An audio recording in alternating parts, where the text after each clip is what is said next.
And we also have the Member of Parliament for Damango, Samuel Abu Jinapor. Honorable Jinapor, before we went for the break, you were talking about some questions about the lithium deal.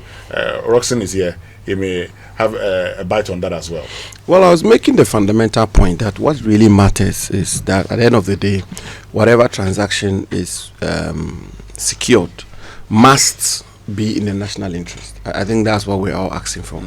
And as I was indicating, these minerals are extremely important. They form the anchor and the foundation of the green energy transition endeavor of the world, which is where the world is headed to.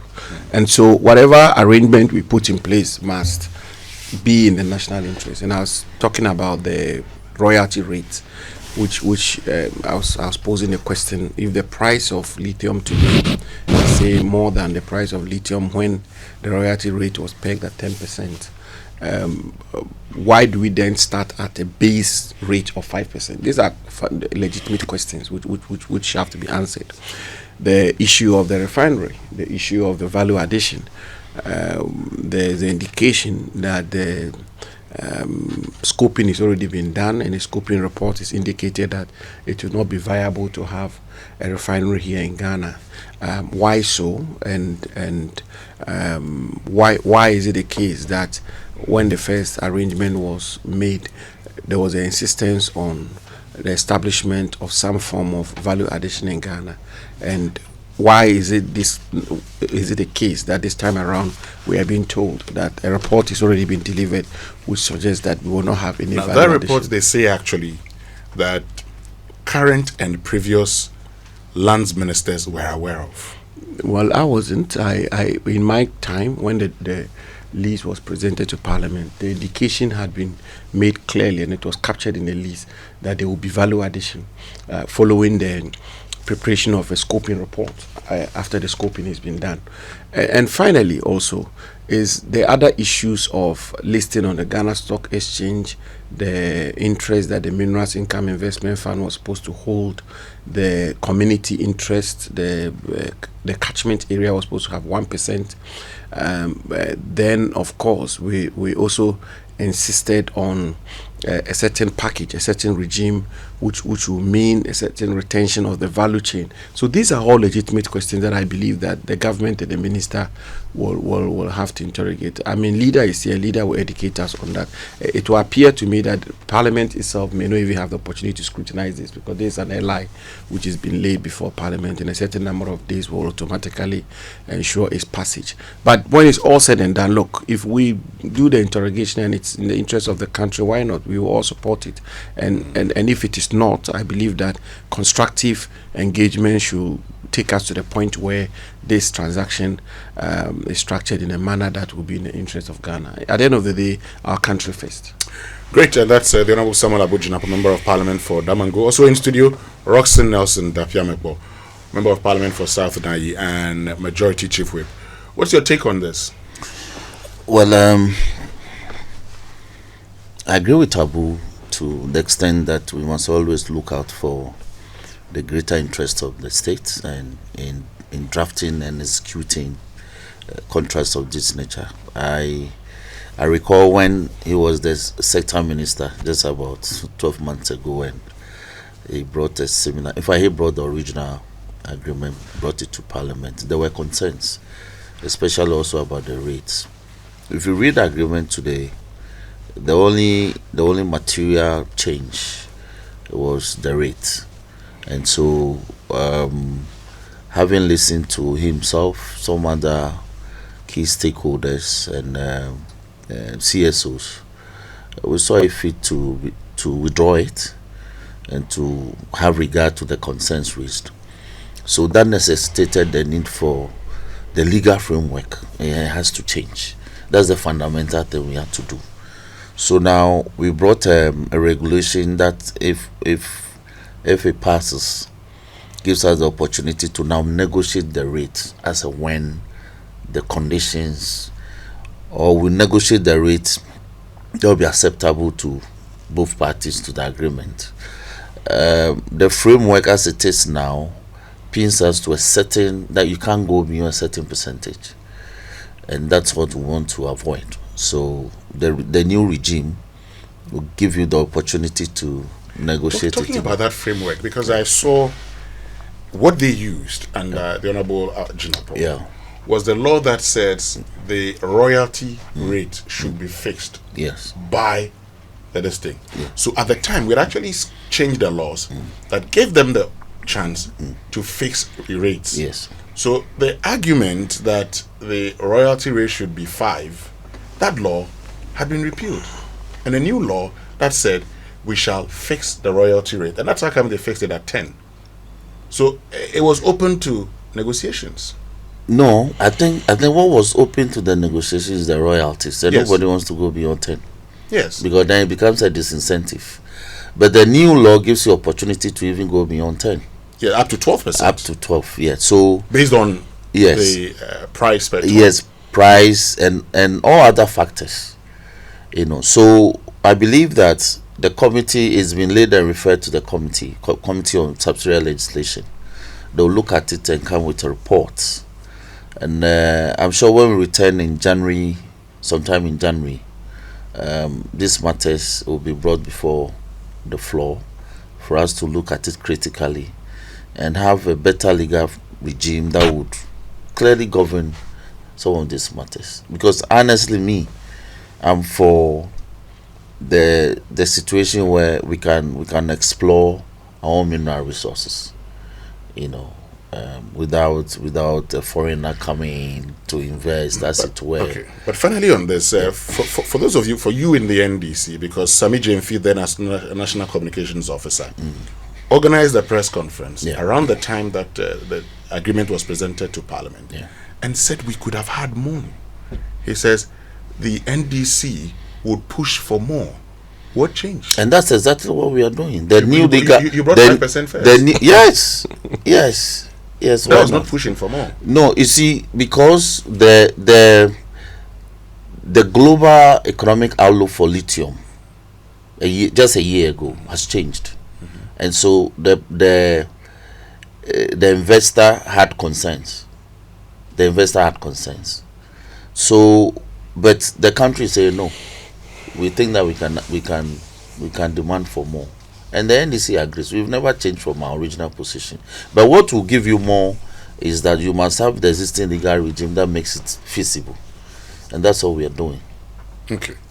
Winston, if I may just point, very briefly, I think the lesson out of this is when these matters come up, we need to interrogate or discuss them dispassionately, and a lot of it that happened then, and some of the questions you are asking, I want to say that it was the politics of the time. Because if you look at the exploitation of mineral resources, project economics is very important. And so when people are coming to invest in your extractive industry, project economics will definitely, you have to pay attention to that, because as the leader rightly pointed out, otherwise whatever regime you have will become a disincentive. And remember that other countries have the same resource, and therefore investors will take their money to those countries. And when I was very much at the center of the negotiations, there was a lot of project economics being put on the table. This percentage will not work, that will not work. But at the end of the day, the responsibility of the government is also to get the best possible deal or arrangement for the country. And the question you asked about the royalty rate is a very important question. And I when we get opportunity on the floor and the report is brought to the floor of Parliament, I'm sure we'll get the opportunity to have a bite and examine whatever is being put before us. But that you had a situation where the country was getting 10% royalty rate, which was said to be totally inadequate, and I remember very well the suggestion even being made that there are some Latin American countries where they have a certain regime where the state itself does the mining and the partner comes to the state get 30%, 40%. All of that was suggested, and then you have a situation where today we are being told that we should begin from 5%. And the question I asked you about the price of lithium, what has really changed, project economics, and all of that. These are all very germane and fundamental questions that I believe government has to provide answers to. We'll be monitoring. Yes, Roxanne. A quick response. Yes, by all means, project economics. But you see, that's all lies in the center of the push-pull factors.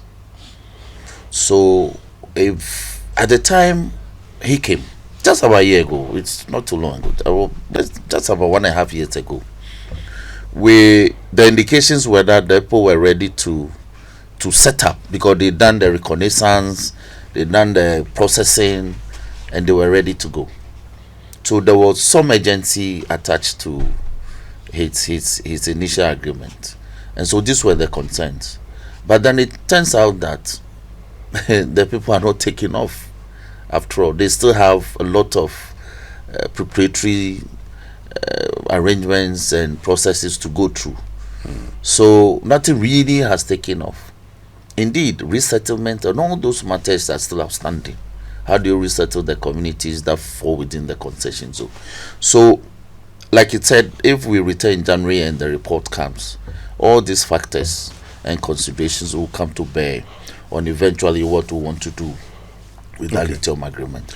But I can tell you that we'll negotiate for a rate that will be acceptable to everyone.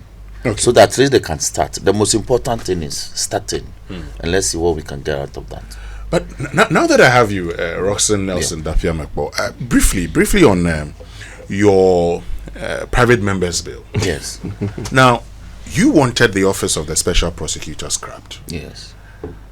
Around that same time, the president pledged his support, and your party's general secretary says, "Oh, sometimes you, for lack of a better, you have a penchant of pushing things too far." Well, why did you hold on? Why did you embark on this journey?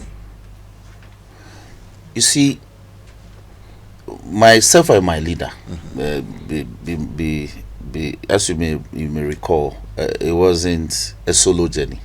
It was myself and my leader, essentially, with support from Speaker, I should say. Okay. Yes, because look, we thought that the entity was just guzzling money. Let me be very frank with you. We just gave them 250 million Ghana cedis budget for 2026. They took nearly similar sum for 2025. The AG is getting similar budget, but AG has regional offices, and if you look at the indices, the number of cases the AG prosecutes in a year from the regions, from the districts, the districts are handled by police prosecutors, but essentially they do so on behalf of the AG. So AG reports their cases as cases that they have conducted. Now, if we compare the utility value that the AG is giving us, you see, nobody is saying imprison people. We are saying that once these are cases that are prosecutable, do your prosecution and let the accused persons have their day in court, then they can be disposed of. But where you go interminably on a certain investigations, you don't conclude, you don't prosecute, every time you are issuing reports, and now when lawyers take their clients to the OSP, the lawyers are threatened. How? Which lawyers are threatened? I've had two cases, Israel and Martin Pebu. Israel took a client to the OSP, and for some disagreement, Israel had to be restrained. He was placed under arrest. It took some efforts to get him out.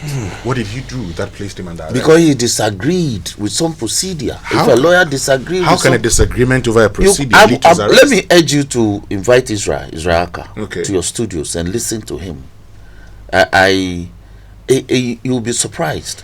So we felt that the OSP is turning into something else. And honestly, we were of the humble opinion that the value that the AG, if he's giving this added facility and budget, the AG's office can do more. They can recruit more lawyers. Mind you, 2 years ago, when the OSP appeared before our committee, he gave the indication that he was going to recruit regional officers. He was going to open regional offices. He was not going to be cocoon in Accra. Going to have regional offices and have operations in the regions. So it hasn't happened. Okay. So Roxanne, did you inform your party? You see, this is, I don't want anybody to confuse this with a party thing. This was work we're doing from Parliament. You understand? As Parliament, as core Parliament. Do you understand? And I think what we should commend is that Parliament for the first time has the right to initiate its own actions. But you've backtracked, haven't you? Yes, of course. So why do we commend something that you've backtracked? No, because Parliament is capable of acting. But you were not capable of acting in this situation? No. That's not the case. The president, we believe in the wisdom of the president. The president says, give the institution some time, and let's resource them more, and let's encourage them to do more. Do you believe they will do more? Well, everybody deserves a second chance. I believe that where we are, they should have regional offices by now. That is my position. They shouldn't be cocooning in Accra and be operating only from Accra. You know, when you have issues far away from Accra, how do you handle them? You understand? Because if you operate from Accra, it increases your operational cost. But if you open regional offices, then you can have regional officers who will be reporting to the center. He doesn't want to decentralize. Who doesn't want to decentralize? The OSP. As in the SP? Yes, but you need to decentralize. I hope you appreciate what I'm saying. It's one of the concerns for me. Okay, but this is the other point.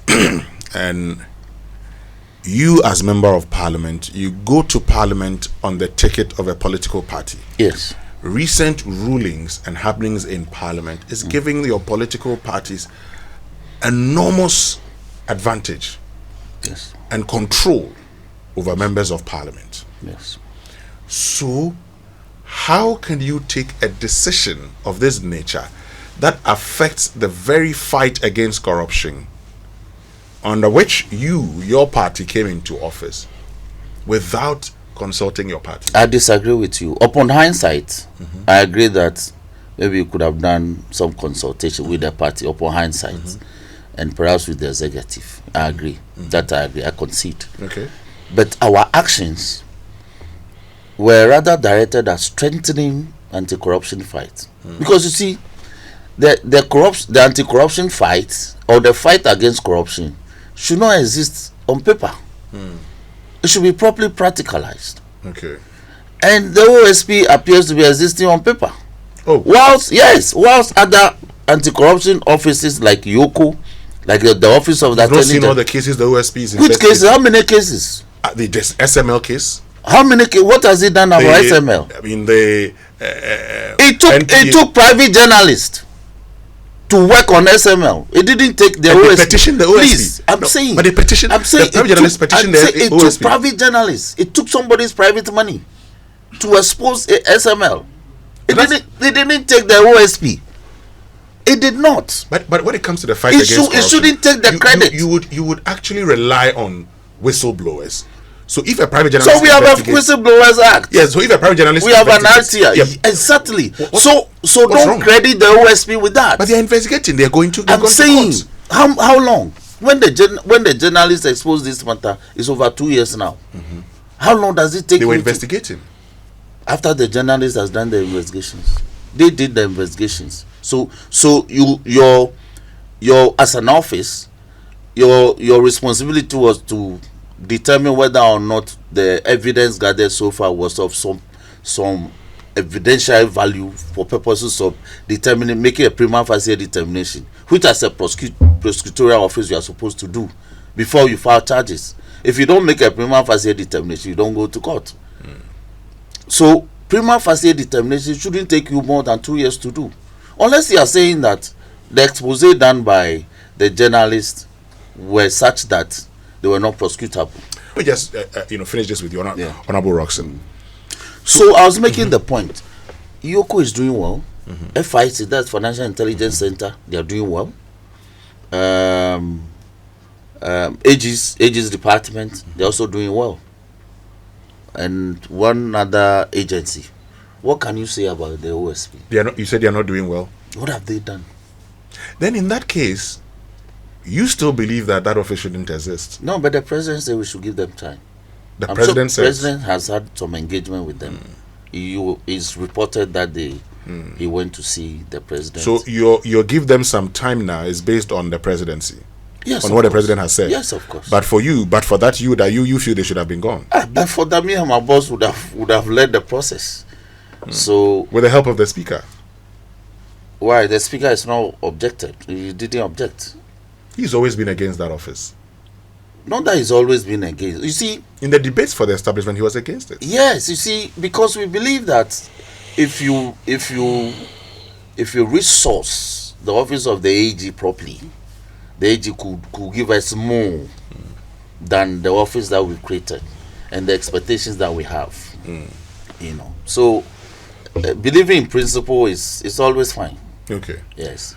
Honorable Jinapor, you, I mean, are on the minority side. How did you feel when you saw the majority leader and leader of parliament and the majority chief whip leading processes for the scrapping of the OSP? Well, you know, I contributed to the discussion on the day, and the whole subject throws up a number of issues. I'm not sure we have enough time to delve into all of them. But let's set the record straight. The NDC did not oppose the establishment of the OSP. Yeah, you go and check hands out. Yeah. The committee. There may be a couple of the people. committee brought a unanimous report, and indeed, And I was part of the committee. yes, the ranking member at the time, who is now the current Attorney General Dominic Ayine, spoke in favor of the establishment of the OSP, the Office of Special Prosecutor, and the reasoning and rationale behind the Akufo-Addo government's decision to establish that office. At the time, I was Deputy Chief of Staff and I was very much involved. Is one that I believe is noble and is one that should be commended, which was to get an office dedicated to fighting corruption. That's the first issue. The second is the whole business or the whole issue of separation of powers and the independence of parliament, legislature. And I think that leader will probably find it a bit difficult to put it the way I am, but that is a fact. I mean, the whole thing, the way it played out, further weakened the independence of parliament. There's absolutely no two ways about that, because this was a clear situation of the executive. Well, the language was not directing or instructing, but the executive more or less murdering and midwifing parliament, legislature. Clearly, it was a request. Well, whatever it was. I mean, that's a fact. I mean, whichever way that's request, direct, instruct, or whatever. Our semantics. At the end of the day, what the president wished for prevailed, and there are other in other democracies I know of parliaments where members of the ruling party have joined the opposition to vote against certain decisions of the government or certain policies of the government.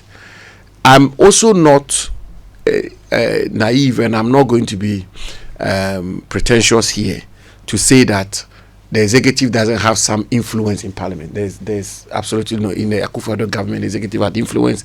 All governments, the executive have had influence. So what has happened is not particularly strange, but it is just how it was dressed. The whole optics of it didn't look good. I mean, I think it's important for us to point that out. I mean, the leader and the majority and chief whip, for example, could have been spoken to quietly, and they could have found ways within the parliamentary system and practice to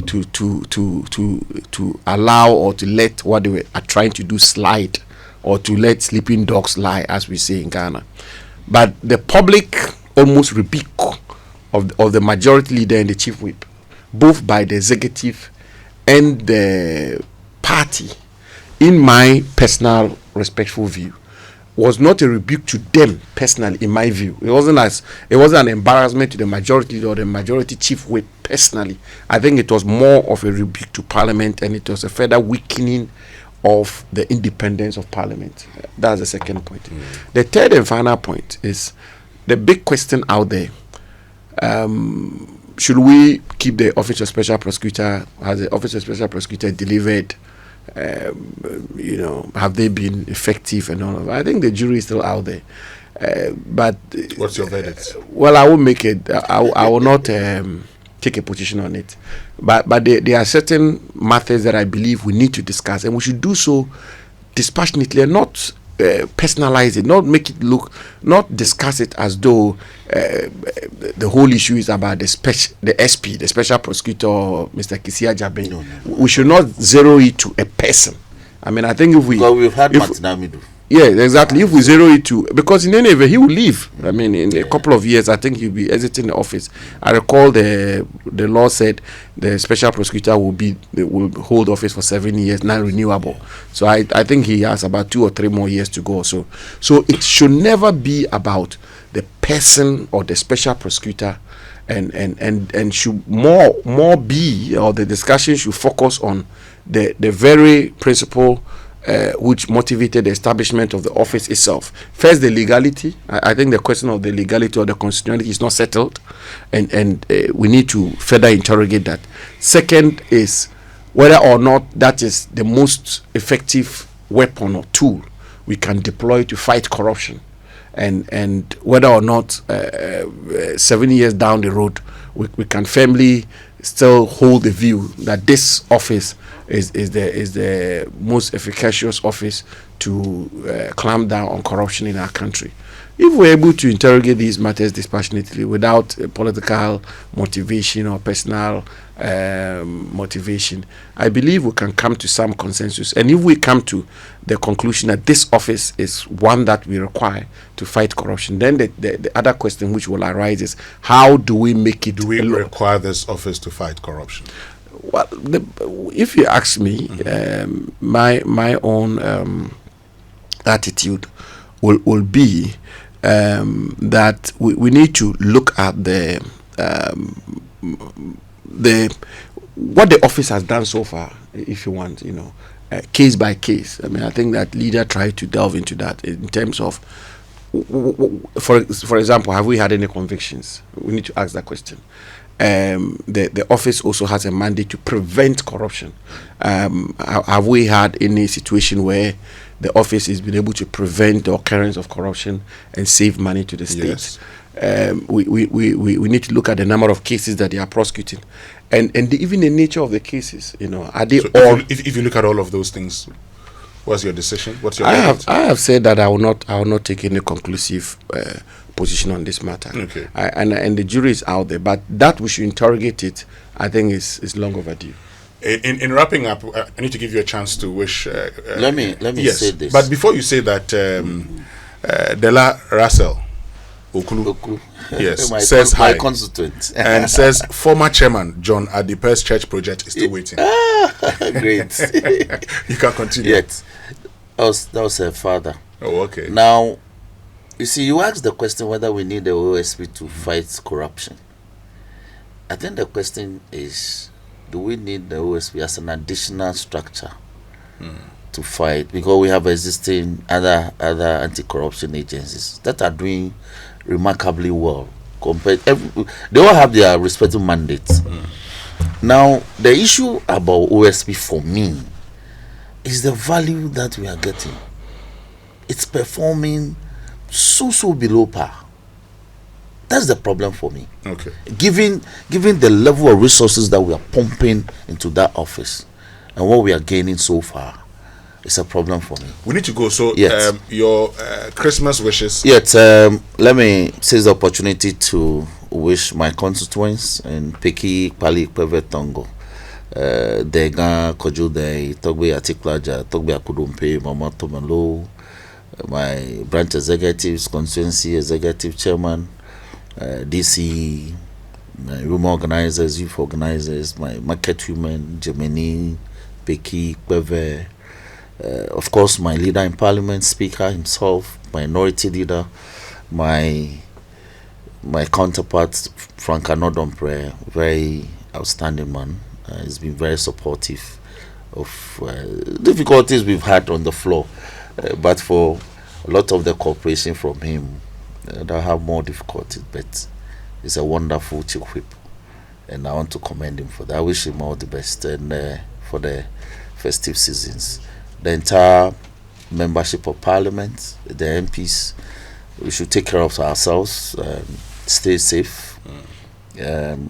go back to the constituencies and engage the people during the festive occasion, and also report on some of the businesses that we touched on during this meeting. Very important, so that the people don't feel abandoned, sort of. They are always in touch of what we do. And of course the clerk to Parliament, the parliamentary service staff. Jinapor, your Christmas messages. Oh, let me wish my family Merry Christmas, Happy New Year. My wife and daughters and son. My constituents, the people of Damango, I'm extremely grateful, always grateful to them. I want to wish the former president, His Excellency Nana Akufo-Addo, and his wife, former First Lady, Mrs. Rebecca Akufo-Addo. And of course, wish my friend, the Chief Whip. He's a man I have great respect and admiration for. These days, he used to dress really. I used to love the way he dresses when I was in Parliament with him in the 8th Parliament. Now that he's come to majority, he now dresses down. He used to have his 3-piece suits, and then he will put in "This is a boy" and all of that. I just loved him. That boy is still there. That boy is there. I want to make him a pledge. God willing, next year by now I'll have another boy in my house. I will have one. I wish everybody a Merry Christmas and a Happy New Year. Thank you very much, Roxanne Nelson, Dafeamekpor, Member of Parliament for South Dai and Majority Chief Whip, and Honorable Samuel Abu Jinapor, Member of Parliament for Damango.